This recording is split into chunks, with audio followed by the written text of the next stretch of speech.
Hello guys. तो बच्चों, हमने पिछली क्लास में पढ़ा problems of wastage and stagnation और उसके फैक्टर्स हमने पढ़े हैं। अब जो अभी शुरू करते हैं वह शुरू कर रहे हैं wastage and stagnation according to Kothari commission. इसके बारे में डिस्कस करेंगे। तो शुरू करते हैं। जो कोठारी आयोग के अनुसार फिजूल खर्ची तथा अस्थिरता।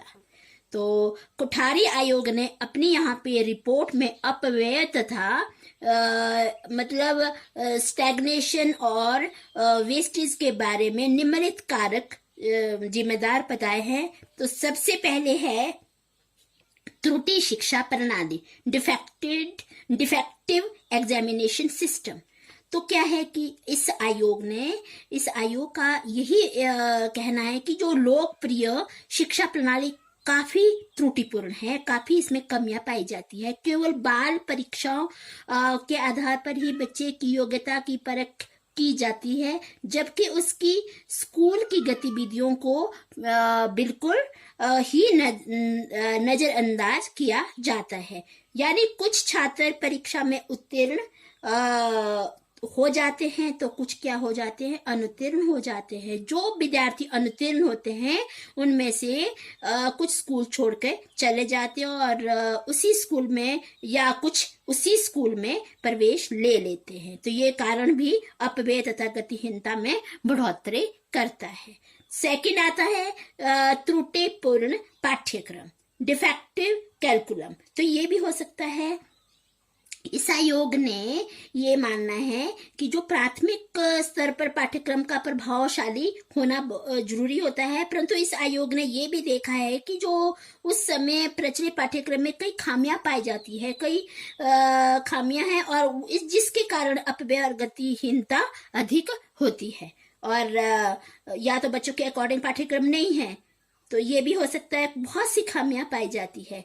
थर्ड में आता है उचित तकनीकों की कमी, लेक ऑफ प्रॉपर टेक्निक्स। तो इस आयोग का मत है कि यहाँ पे जो प्रचलित तकनीकी तथा प्रभावशाली नहीं कि उसका बच्चों पर प्रभावशाली असर पड़े। यानी इस आयोग का कहना है कि प्राथमिक स्तर पर खेल, तकनीकी या छात्र केंद्रित पहुंच को न अपनाना अपव्यय और गतिहीनता को प्रेरित कर रहा है। और जो ये फोर्थ पॉइंट है, शिक्षकों की तैयारी में कमी की, lake of preparation in teachers. यहाँ पे ये भी हो सकता है शिक्षकों की जो शिक्षक, इस आयोग का कहना है कि अपव्यय गतिहीनता में बढ़ोतरी शिक्षक भी उत्तरदायी हो सकते हैं, क्योंकि इस आयोग का कहना है कि प्राथमिक शिक्षा से जुड़े ज्यादातर जो शिक्षक विषय की तैयारी किए बिना क्या करते हैं, कक्षा में जाते हैं, वो तैयारी बिना करके ही जाते हैं, जिस कारण इस बात का ध्यान नहीं देते कि कौन सा उपविषय किस तरीके से और किस समय में पूरा करना है। तो इसीलिए जो अध्यापक होता है वो इसमें अपनी दोषपूर्ण भूमिका भी निभा रहा होता है। अब जो फिफ्थ पॉइंट है, हाजिरी की समस्या, प्रॉब्लम ऑफ अटेंडेंस। यहाँ पे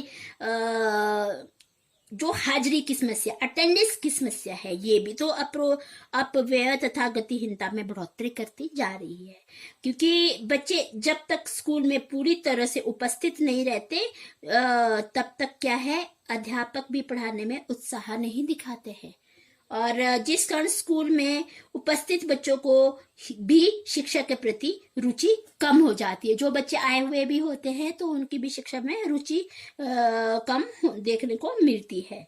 तो 6 पॉइंट है अप्रभावशाली शिक्षण, इनएफेक्टिव टीचिंग। इसका मतलब ये है कि स्कूल का या ये आयोग का यही मानना है कि जो ये शिक्षण विधि है ये कई बार क्या होती है, अप्रभावशाली, इनएफेक्टिव और त्रुटिपूर्ण होती है, जिस कारण क्या होता है, स्कूलों में जो शैक्षिक वातावरण पैदा नहीं हो पा रहा है और इसीलिए भी अपव्यय गतिहीनता में बढ़ोतरी देखने को मिलती है। 7 पॉइंट है छात्र उम्र वर्ग में असमानता, heterogeneous age group amongst students.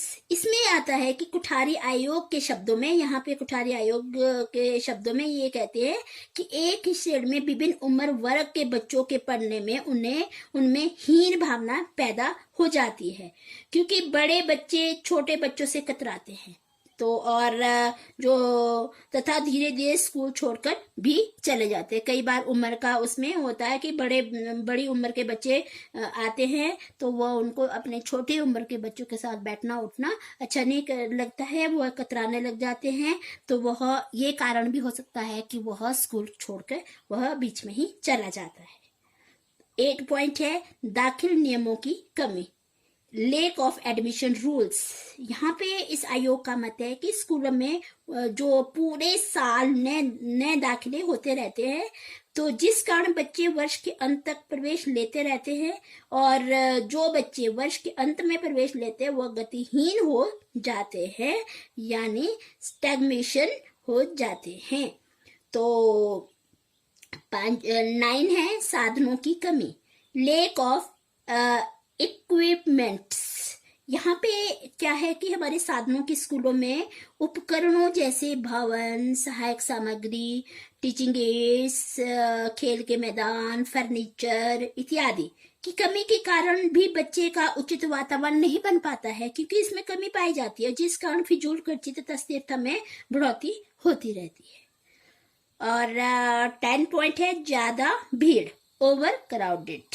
यहाँ पे क्या होता है कि इस जो आयोग ने ये भी उनका कहना है कि प्राथमिक स्कूलों में बच्चों की अधिक भीड़ भी अपव्यय तथा गतिहीनता के लिए जिम्मेदार होती है। बहुत ज्यादा बच्चे एक ही क्लास में हैं तो ये कारण भी हो सकता है।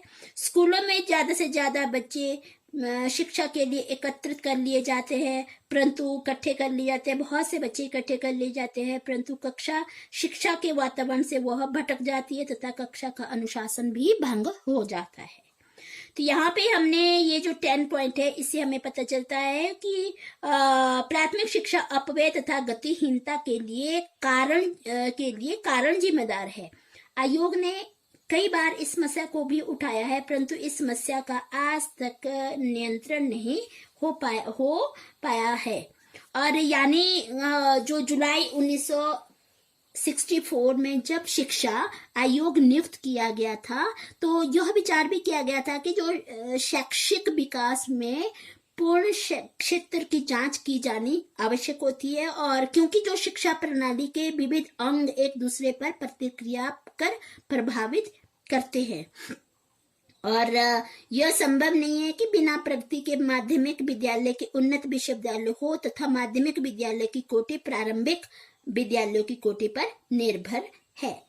दूसरे, तीसरे तथा चौथे अध्याय में गुणात्मक सुधार के सामान्य पक्षों पर विचार किया गया है। दूसरे अध्याय में शैक्षिक ढांचे के पुनर्गठन तथा शिक्षा के स्तर में सुधार से संबंधित कुछ मुख्य कार्यक्रम की चर्चा है। और तीसरे अध्याय में जो अध्यापकों की प्रतिष्ठा बढ़ाने के प्रोग्राम है, जैसे वेतन में बढ़ोतरी, अवकाश प्राप्त करने की सुविधाएं, कार्य और सेवा की स्थिति में सुधार और वृत्तिक पदोन्नति की सुविधाएं। और चौथे अध्याय में शिक्षक शिक्षा के कार्यक्रम हैं, इनमें सेवा पूर्व तथा अंत सेवा के कार्यक्रम भी सम्मिलित है। और 5वें छठे अध्याय में विस्तार की समस्या तथा शैक्षिक सहूलियतों की समानता पर विचार किया गया है। तो और छठे अध्याय में जैसे निशुल्क शिक्षा, लेखन सामग्री तथा पुस्तकों का वितरण, छात्रवृत्तियां, अपंग बच्चों की शिक्षा, शैक्षिक विकास के क्षेत्र में प्रादेशिक असंतुलन को कम करना, स्त्रियों की शिक्षा और कमजोर वर्गों की विशेष रूप से जो आदिम जातियों की शिक्षा पर प्रकाश डाला गया है। अब जो इस आयोग ने प्रतिवेदन के पहले अध्याय के ये वाक्य में शिक्षा के उद्देश्य को स्पष्ट कर दिया है कि जो अध्याय का शीर्षक है शिक्षा और राष्ट्रीय लक्ष्य, ये इसका पहले अध्याय का शीर्षक है। तथा पहला वाक्य है भारत के भाग्य का निर्माण और उसके शिक्षालय की कक्षाओं में हो रहा है। तो अब क्या है कि एक ऐसी शिक्षा प्रणाली का सृजन जरूरी होता है जो लोगों के जीवन जरूरतों तथा इच्छाओं से जुड़ी हो। इस उद्देश्यों की प्राप्ति के लिए आयोग ने पंचमुखी कार्यक्रम के सुझाव दिए हैं। सबसे पहला है शिक्षा तथा उत्पादिता। ये है सुझाव कि क्या है कि शिक्षा का संबंध उत्पादिता से जोड़ने के लिए विज्ञान की शिक्षा, स्कूली शिक्षा का एक अलग अंग होना चाहिए। क्रियान्वयन को सभी प्रकार के शिक्षाओं को स्थान देना चाहिए। दूसरा है सामाजिक तथा राष्ट्रीय एकीकरण। यहाँ पे ये भी सुझाव दिया है कि राष्ट्रीय चेतना और शिक्षा को सबल बनाने के लिए लोक शिक्षा प्रणाली के रूप में समान प्रणाली को राष्ट्रीय लक्ष्य के रूप में अपनाना चाहिए। थर्ड है भाषा नीति। यहाँ पे ये भी सुझाव दिया है कि स्कूल और कॉलेज स्तर पर शिक्षा का माध्यम बनाने के लिए मातृभाषा एक सर्वोत्तम अधिकार है और प्रादेशिक भाषाओं को शिक्षा का माध्यम बनाना चाहिए। प्रादेशिक भाषाओं में पुस्तकें और साहित्य विशेष रूप से वैज्ञानिक और प्रौद्योगिकी तैयार करने के लिए उत्साहपूर्ण कार्यवाही करनी चाहिए। और जो फोर्थ पॉइंट है राष्ट्रीय चेतना को मजबूत करना।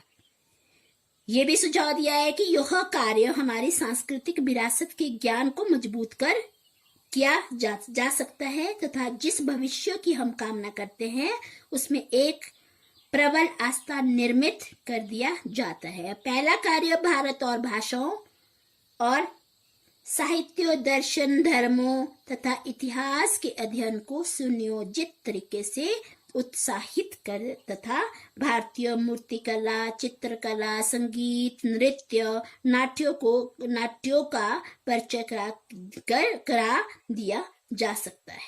अब जो नेक्स्ट पॉइंट आता है वो आता है शिक्षा का नवीनीकरण। यहाँ पे शिक्षा का नवीनीकरण ये भी सुझाव दिया है कि आधुनिक बनाने के लिए समाज को अपने आप को शिक्षित बनाना होगा और जिस तरह से निपुण और विशेष योग्यता प्राप्ति के क्षेत्रों में परिवर्तन होना चाहिए और इस समय में यह क्षेत्र मानविकी के छात्रों से संबंध रखते हैं तथा वैज्ञानिक और तकनीकी कार्यकर्ताओं का अनुपात उसमें बहुत कम है और जो इस लक्ष्य प्राप्ति के लिए व्यावसायिक विषय, विज्ञान की शिक्षा और अनुसंधान पर और अधिक बल दिया जाना चाहिए। लास्ट पॉइंट आता है सामाजिक, नैतिक तथा आध्यात्मिक मूल्य।